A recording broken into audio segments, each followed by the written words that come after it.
Making sushi can be so daunting, but it doesn't have to be. With this sushi bake, it'll make things so simple you'll wonder why you didn't think of it yourself. Creamy crab filling and spicy male shrimp with rice, all nestled into a piece of seaweed for the perfect bite. Oh, so good. Hey everyone, I'm Flo, Dude is behind the camera, and we're all about simple food, simple faith. Now sushi, you can spend a lot of time making sushi and then you'll wonder why you spent hours on a sushi meal and it'll be gobbled up in 10 minutes and is it really worth it? Viewers have been asking me for a sushi bake recipe, and at first I had no idea what they're talking about, and then I started Googling it, and this past year apparently sushi bakes have been like taking off, and it's essentially sushi deconstructed. Let me show you how. All right, first I'm going to talk about the rice. I've already made the rice and I used my Instant Pot to make it. You can use a rice cooker or cook it however you want or however you normally make rice. But using the Instant Pot, I'm using 2 of these rice cups to make the rice. These rice cups come with your rice cooker or with your Instant Pot, and they correlate to the lines that are inside your pot. So if I'm cooking 2 rice cups of rice, then I fill the water to the 2 line, which is covered by the rice right now because it's already cooked.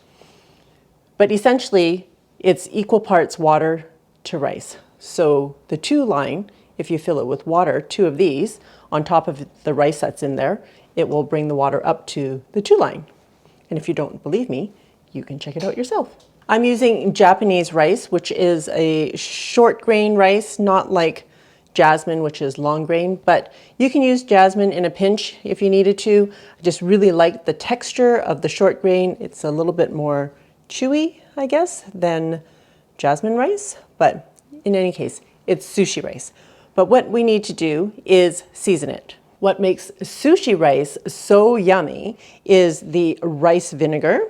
I have a 1/4 cup here that I've heated up because I need to dissolve 2 tablespoons of sugar and 1 teaspoon of salt. Just gonna mix the rice around a little bit just to loosen up the grains.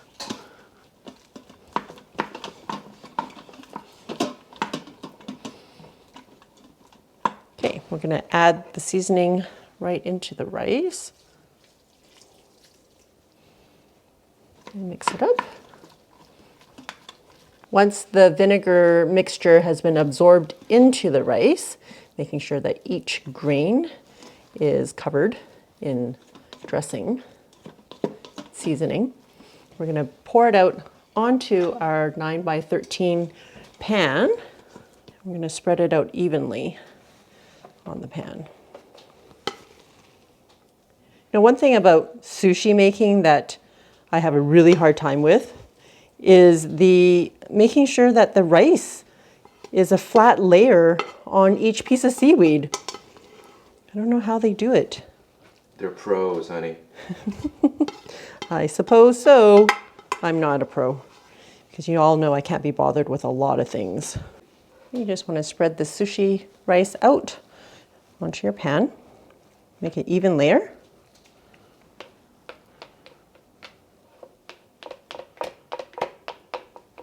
So how many rolls would you say this pan is making an equivalent of?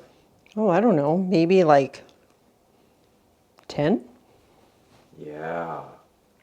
More food. Yep. Faster.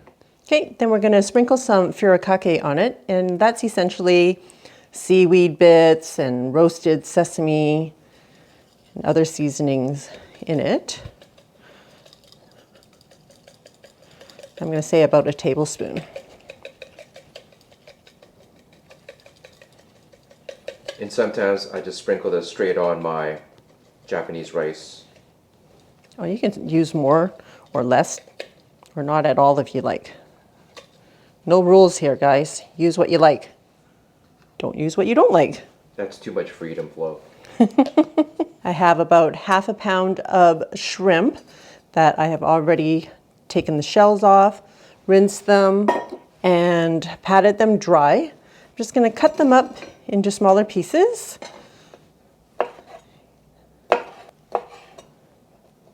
This just makes it easier to eat. I'm going to use a 1/4 cup of regular mayo, but you can use the Japanese mayo as well. I'm just choosing to use regular mayo just because I have so much of it.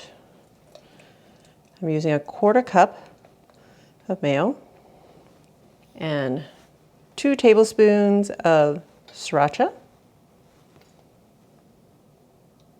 Is that like 2 tablespoons? I have no idea. Is it going to be spicy enough?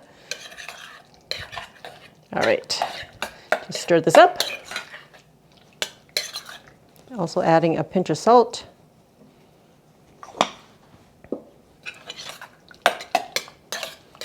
Okay, and that's it for the shrimp. We're going to put it on half of the rice. And I've already preheated my oven to 425.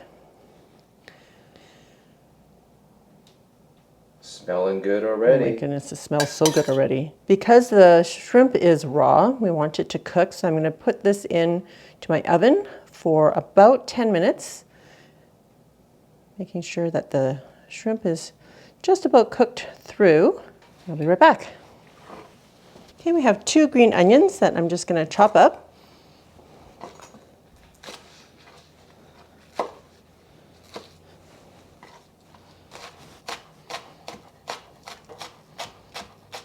And I have this imitation crab meat. You can get this in the freezer section of your Asian supermarket. It's also called kani, I think, K-A-N-I. I'm just gonna shred this up.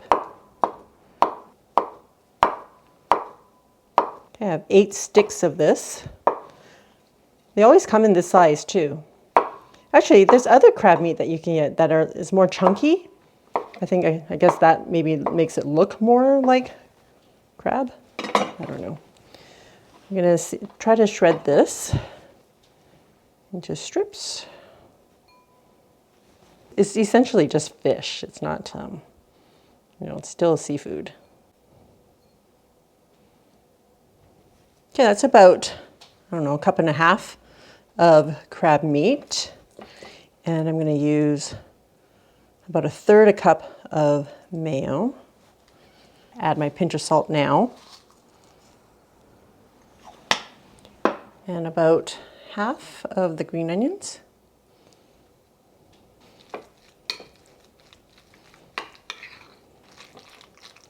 I have 1 tablespoon of melted butter. You can use oil if you want, it doesn't have to be butter.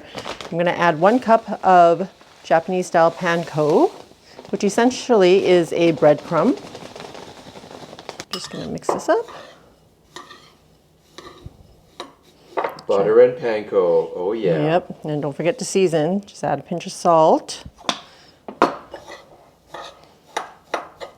This will just help the panko to brown nicely. You can see the butter. I don't know if you can, but the clumps of butter. Just make sure it's nicely mixed. This is probably more than 1 cup too. I was overzealous. Okay, the shrimp is done. We're going to set the oven now on broil. And we're going to top this with the panko. And then we're going to add the crab to the other side. Just going to evenly make this a layer.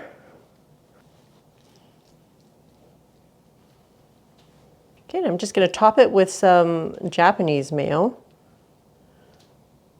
Then at this point, if you want this side to be spicy as well, you can also zigzag with some sriracha as well. So we're going to put this under the broiler for about 5 minutes until the panko is nice and golden brown.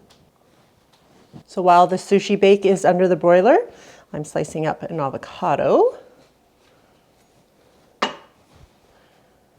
Scoop it out first and then slice it up.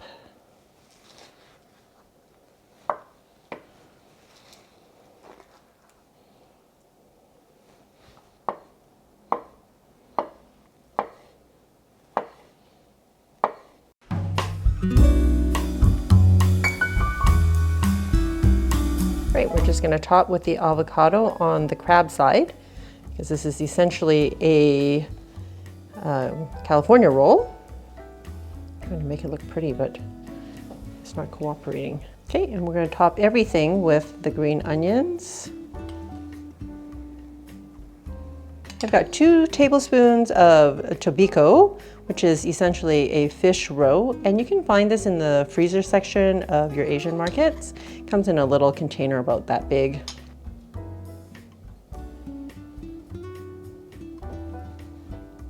Great. And also some roasted sesame seeds. You can get the roasted seaweed either in big sheets like this, and you can just cut them up into smaller portions, which I think I'm gonna.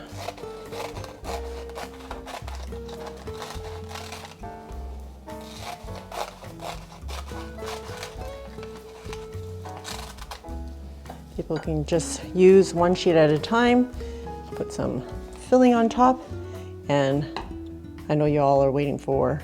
Yup. The taste. I think they're gonna be awesome.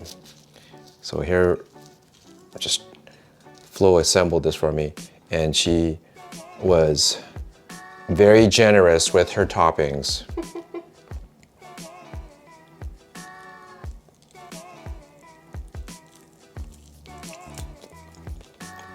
Whoa, yowza. Oh my Lanta. I'm pulling out all the superlatives because this is like really good. But all the flavors of a baked California roll, just faster and easier, but super delicious. This is so good. Yeah, I kid you not. Amazing. Round 2 with the panko and shrimp prawns? Panko shrimp. Oh yeah. Sriracha.